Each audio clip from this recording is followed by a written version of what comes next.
CPM party কংগ্রেসের বিরাট উত্তরণ যুবনেত্রী মীনাক্ষীর।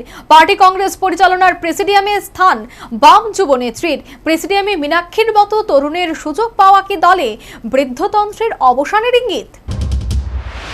এ যাবৎকালীন নিয়ম অনুযায়ী সিপিএম এর পার্টি কংগ্রেস পরিচালনার জন্য 5 সদস্যের সভাপতি মণ্ডলী গঠন করা হয়, যার নেতৃত্বে থাকেন পলিট ব্যুরো সদস্য।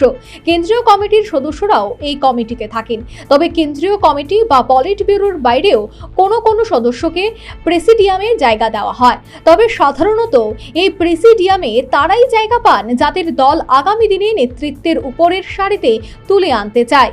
মাদুরাই পার্টি কংগ্রেসের যে প্রেসিডিয়াম তৈরি করা হয়েছে তার আহ্বায়ক করা হয়েছে বিদায়ী পলিট ব্যুরো সদস্য তথা ত্রিপুরার প্রাক্তন মুখ্যমন্ত্রী মানিক সরকারকে। আর সেই কমিটিতেই জায়গা পেয়েছে বাম যুবনেত্রী মীনাক্ষী মুখার্জি।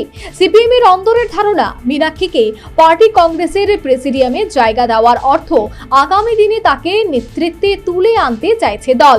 এমনিতেও এবারের পার্টি কংগ্রেসের পর মীনাক্ষীর কেন্দ্রীয় কমিটিতে ঢুকে পড়া নিয়ে জল্পনা ছিল। সেই জল্পনা আরো পোক্ত হলো।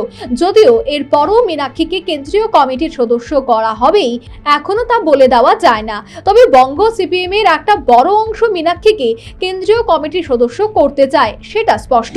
রাজনৈতিক বিশ্লেষকদের অভিমত, সার্বিকভাবেই সিপিএম দলের তারুণ্য বাড়াতে চাইছে। দলের রাজনৈতিক খসড়া প্রতিবেদন এবং পর্যালোচনার রিপোর্টে বলা হয়েছে, দলে এখনই তরুণদের অন্তর্ভুক্তি বৃদ্ধি করতে না পারলে দল ক্রমশ বৃদ্ধাশ্রমে পরিণত হবে। তাহলে কি সিপিএম 24তম পার্টি কংগ্রেসের প্রেসিডিয়ামে বাম যুব নেত্রী মীনাক্ষীর মতো তরুণদের সুযোগ পাওয়া কি দলের বৃদ্ধতন্ত্রের অবসানের ইঙ্গিত? এ নিয়ে শুরু হয়েছে জল্পনা কল্পনা। Bureau report, news vanguard.